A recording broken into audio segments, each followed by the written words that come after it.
temos que entender algo. Quando o texto fala grande, é Jesus falando: o que eu tenho para a tua vida, o que eu tenho para o teu barco, é tão grande, tão maravilhoso, que o teu barco não tem estrutura para aguentar o que eu tenho para o teu barco. O teu barco não tem estrutura para aguentar o que eu vou fazer. O teu barco não tem estrutura para aguentar o milagre que eu vou fazer na tua vida e na vida da tua família. Receba isso, meus amados. O que Deus tem para a gente é grande demais, é grandioso. Não é peso que Jesus está botando no nosso barco. É grande, muito grande.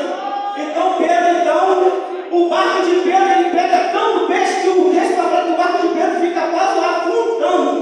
O barco de Pedro quase afundando, isso daqui vai me chamar a atenção.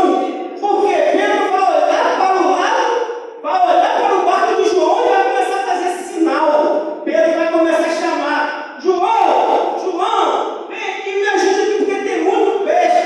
Lembra no começo que eu falei que o fato de Jesus escolher o barco de Pedro não quer dizer que o barco de João não tem importância para Jesus? Então, Pedro chama João. E aqui então vai me chamar a atenção, porque Pedro começa a tirar o peixe do barco dele e botar no de João. Isso daqui, meus amados, a gente tem que entender, porque quando João chega com o barco dele está vazio. O de Pedro, cheio, quase afundando. Quando Pedro tira o peixe do barco dele e bota no de João, a tendência é que o barco de Pedro faça o quê?